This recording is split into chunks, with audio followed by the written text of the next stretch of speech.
kinds of flowers, like the trout lily here. Right here. This one right here. It's got the Oh, spotted look leaves. at that. And this kind of upturned flower.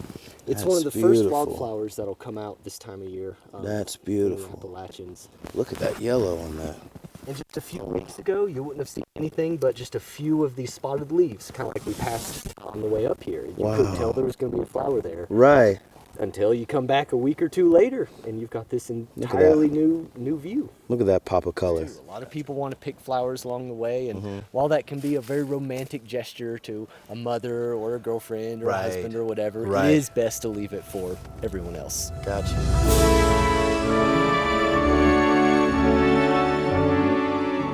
Conservation takes many different forms. Okay. And you have tree plantings, you've got cleaning up areas, you've got some where you're trying to put different habitats back in order. Right. And sometimes that means you got to take certain things out. Okay. Now, that might be for fire management or it might be for habitat management.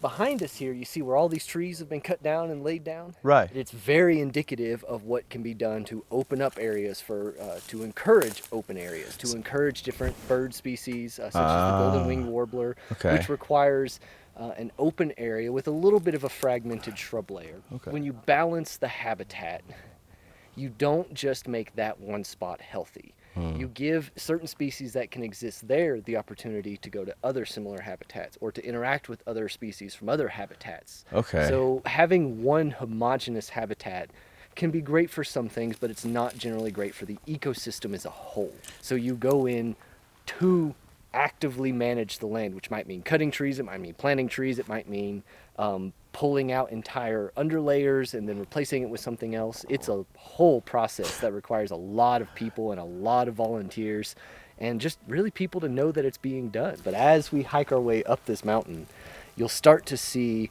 a couple different kinds of habitats, from the sections that are in the forest to the sections that are open to the sections that are really rocky.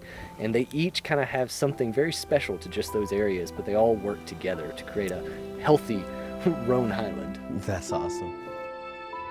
The white crystal here. What kind of crystal is it? It's quartz. This is quartz. Quartz. Quartz. It's quartz.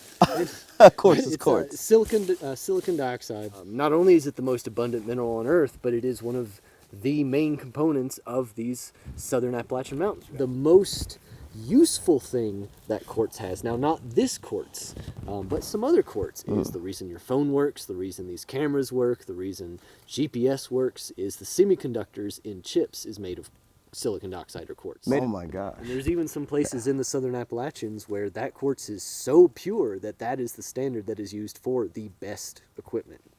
That puts things into perspective. They're not only are they the oldest mountains on the earth, but they're some of the most useful. But that doesn't mean we can go through and just dig them up. So a lot of the conservation is even saving not just the trees and the animals, but also saving the rocks and saving the mountains themselves.